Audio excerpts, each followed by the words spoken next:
to shoot. Thompson for three. Bang! Cook finds Cousins. He finds Iguodala. Shot clock one. He has to put it up. Oh! Rebound Leonard. Lowry ahead of the pack goes up and lays it in. Great feed ahead from Kawhi Leonard, and it's back to a 2-point game. Green pass stolen by Lowry. Lowry back to Ibaka. Quick return to the game.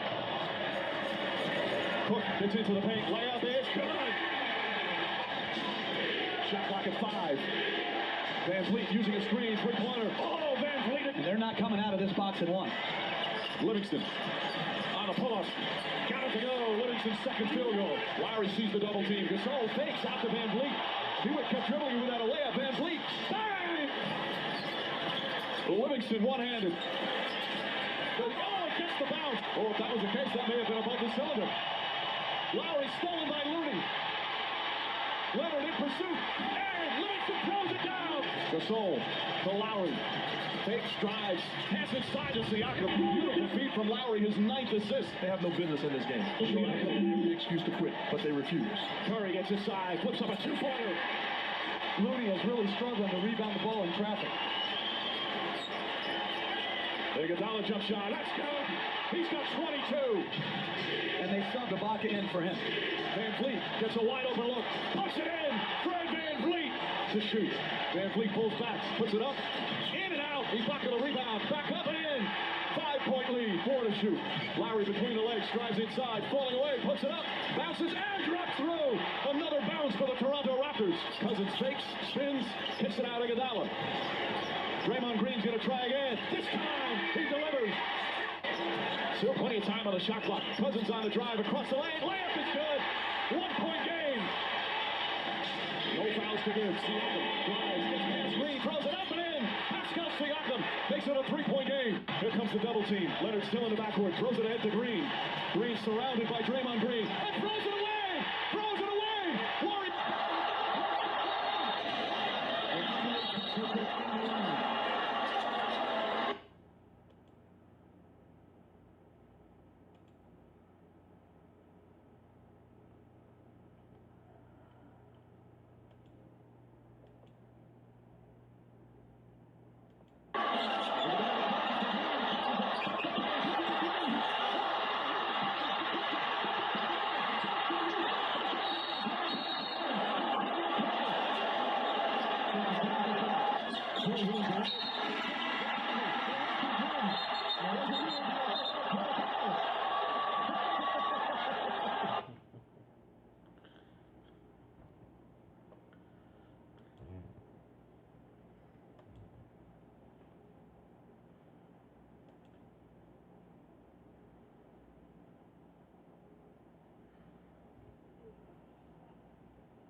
SIU jury assigned yet another player to a 3-year, $4.2 million deal straight out of Spain. 6'5", 190-pound guard Matt Thomas just came off of a season where he averaged 49% from three in Spain's world-renowned Liga ACB. Thomas led his team, Valencia Basket, to a 2019 championship. Thomas is widely regarded as one of, if not the best, three-point shooters not in the NBA. How is it we have never heard of Matt Thomas until just now? Matt Thomas, believe it or not, isn't Spanish. He actually grew up in the United States. Thomas is from a small town of less than 20,000 people called Onalaska, Wisconsin. Thomas was raised by his mother, Martha, and his father, Greg. Matt Thomas may have received his athleticism from his mother, Martha, as she was a standout athlete in swimming, softball, tennis, and basketball. She still holds the school record for a single shooting performance at Walhart High School in Dubuque, Iowa, with 48 points in a single game. It seemed like Matt Thomas was primed for a career in whichever sport he wanted to pursue. Unfortunately, tragedy struck Matt Thomas at the age of 11. His father, Greg Thomas, who suffered from alcoholism, committed suicide. Despite early struggles in his personal life, Thomas was an outstanding high school basketball player. In Thomas' junior year in 2012, he was named first team All-State by the Associated Press.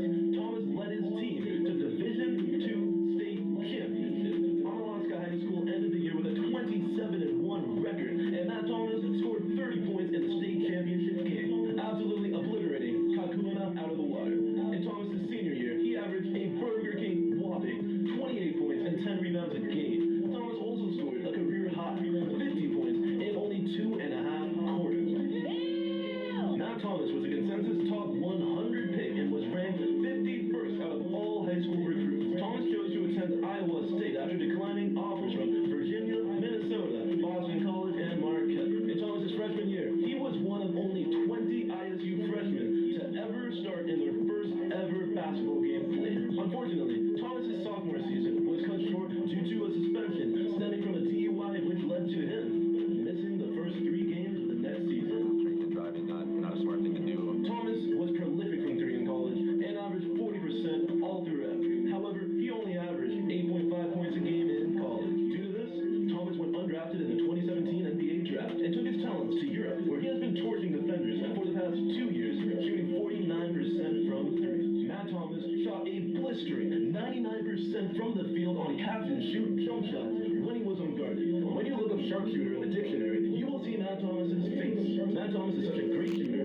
that his catch and shoot percentages are reminiscent to those of Kevin Durant, Paul George, and Danny Green. I don't expect Thomas to be nearly as good as all 3 of those players, but it is encouraging to hear that his shooting is world class. Matt Thomas is an average defender at best. Matt Thomas will be surrounded by a team of defensive savants, which will make it easier for him to stay out on the court and contribute offensively, while the Raptors hide him on the defensive end, similar to what the Warriors did with Steph Curry and what the Raptors did with DeMar DeRozan. This signing by the SIU jury is a much-needed one, as the Raptors lost their 2 best three-point shooters in Kawhi Leonard and Danny Green just this last season. Matt Thomas will fill a void in the roster and provide some much-needed shooting depth from beyond the arc.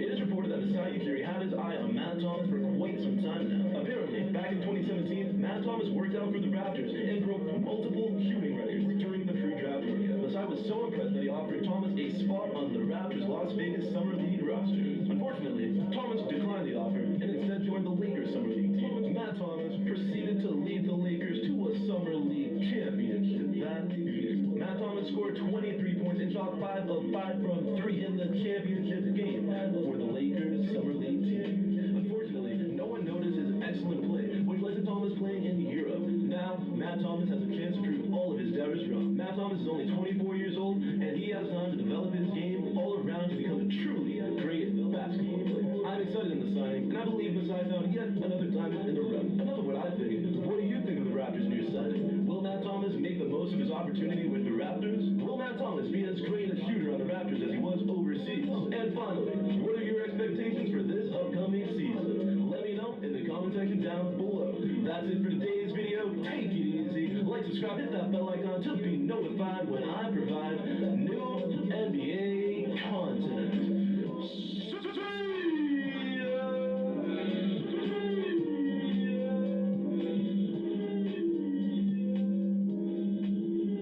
They offered Thomas a spot on the Raptors' Las Vegas Summer League roster. Unfortunately, Las Vegas Summer League roster. Unfortunately, Las Vegas Summer League roster. Unfortunately.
What is going on, my good people? What is going on? It's your boy Luca Rosano back with another video, and in this video I'll be doing something cool and new. I'll be reacting to the new look Raptors. This will be the first video of a new series that I hope to complete. Pretty much I'll be reacting to a couple new teams and their new looks after going through a makeover this offseason. We all know it's been a crazy offseason, a lot of new faces in different places, so I'm going to start this series by reacting to, of course, my Toronto Raptors and their new team ahead of the 2019-2020 campaign. But before I do just that, you already know what to do, guys. Make from this past draft. They then went on to sign Euroguard Matt Thomas.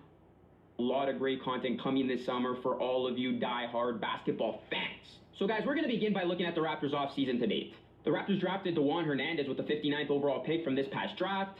They then went on to sign Euroguard Matt Thomas to a 3-year, $4.2 million contract. Then, of course, the biggest news happened when we lost both Danny Green and Kawhi Leonard on the same day. Green going to the Lakers and Kawhi Leonard going to the Clippers. So it was a very, very bad day for the Toronto Raptors organization and its fans. Then the Raptors followed that up by signing Stanley Johnson, our savior, hopefully, to a 2-year deal worth $7.5 million. Then we signed Rondé Hollis-Jefferson to a 1-year deal. And then we signed and drafted Ole Miss guard Terrence Davis to a 2-year deal. So a lot of hype around Terrence Davis. A lot of people think that this kid could end up being a very good NBA prospect. Then we re-signed the GOAT, a.k.a. Patrick McCaw, which means another championship has been confirmed because, of course, McCaw is trying to go for the 4-peat. He completed the 3-peat this past season, so it's always good to have a bona fide championship winner on your team. And then looking ahead now, or looking now, I should say, to Summer League, and both Lloyd and Boucher have been some standouts. They've been playing well during the 2019 NBA Summer League. So I'm definitely loving the progression from both of those players. So, all right, guys, those have been the moves that the Raptors have made so far. Looking at any potential other moves that I can see this team making, I mean, the biggest question mark is, of course, Vince Carter. This will be his last season. It will be season 22 for Mr. VC. And should he go back to where it all started and distract everyone from the Leonard departure, that would be a nice Cinderella story. I don't think it will happen, but if it does happen, I will be all on board for it. I really want to see Vince Carter end his career here with the Raptors. And yeah, that would be a nice distraction from all of the Kawhi Leonard disappointment with his departure. So that's the next move I could see the Raptors make, bringing back Mr. Vince Carter to the franchise. We will see if that in fact does happen. So next I'm going to run down some things you need to know. With Leonard and Green gone, Toronto is still over the NBA salary cap median. The vaults can't be open for a big free agent signing. Not that there are any superstars still left on the market after the carnage this past week or so, but again, the Raptors are still over the NBA salary cap, even though Leonard and Green are both gone. The next point you need to know is that the Raptors are now comfortably under the league's luxury tax and can easily add to the roster via a few cap exceptions. And then another key point you need to know, Toronto owes 3 second-round draft picks over the next 5 years, but has all of its first-round selections, which is very, very important, as we don't know if this Raptors team will retool or rebuild. And this coming season can dictate a lot. So it's nice to know that the Raptors will have all of its first-round selections in its back pocket. All right, let's look ahead now, guys, to next season for this Toronto Raptors team. They will, of course, be looking to defend its NBA championship, and the probable starting lineup will be at point guard Kyle Lowry with Fred VanVleet and Jeremy Lin backing him up. You will have Norman Powell at the shooting guard position, replacing Danny Green with Matt Thomas and Terrence Davis right behind him. You will have the new Kawhi Leonard, hopefully in Stanley Johnson, starting at small forward with OG Anunoby and Patrick McCaw backing him up. You will have Pascal Siakam, who the Raptors hope to take that next giant step this season. Hopefully he can continue to elevate his game, and Hollis-Jefferson will be right behind him. And then at the center position, you'll have Gasol with Ibaka and Boucher coming off the bench. So that is the Raptors' probable starting lineup of Lowry, Norman Powell, Stanley Johnson, Pascal Siakam, and Marc Gasol, with those other players I just named coming off the bench. That is more than likely going to be the Raptors' roster come next season. So looking at that roster that I just named, I mean, I'll be honest with you guys, I still expect the Raptors to finish 5th in the East. A lot of people saying that the Raptors might fall completely out of the playoff picture. I would beg to differ. I still think this Raptors team will be in the thick of things, and I only have the Sixers, Bucks, Celtics, and Nets ahead of them. I would say the Pacers, but they've lost Bogdanovic, which is a big loss, I think, for them, and Oladipo is expected to come back in 2020, so he will not be ready for the start of next season. But that being said, if the Raptors do underachieve and struggle out of the gate, then I do expect them to blow this thing up at the deadline, as they will look to move pieces like Lowry, Ibaka, and Gasol to contending teams. So this is going to be a very interesting season, because this season could go either way. The Raptors can either have a nice regular season and could even potentially win a playoff round, or we could be looking at a full-blown rebuild come next year. So this is going to be a season that nobody's going to be able to predict, and you don't know if it's going to go well or very sour.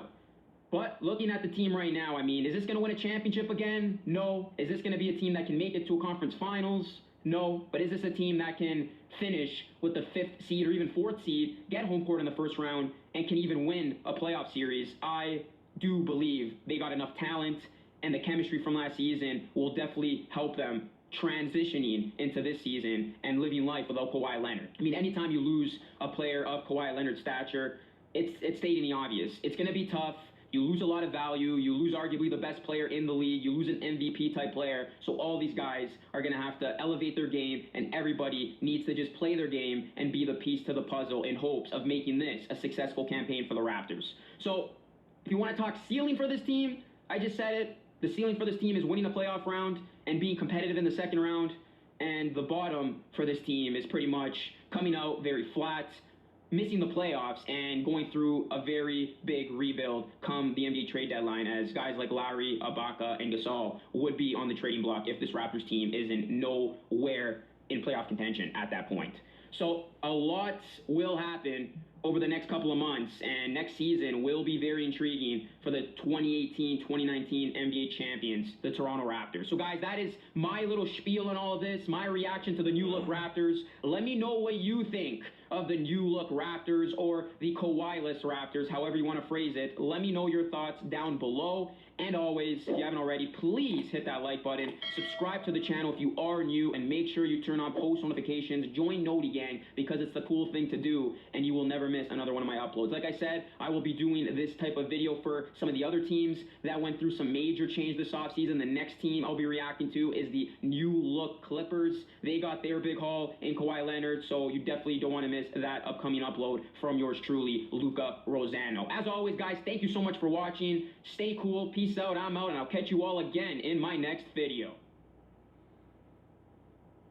Watching the video. If you enjoyed this video, feel free to share it with family and friends. Let's grow this channel together. Also, feel free to check out some of my older uploads on this channel. And finally, I want to give a special thanks and shout out to all of my sponsors who allow me to do these videos as often as I do. That is Vaughn Sportsplex 2, Gregory Signs, Michael Ricci from Rentex Realty Inc., and finally, Dave and Buster's Vaughn. Go show them some love. Go support the brands who support me. All of their links in the description box below. Have a great day.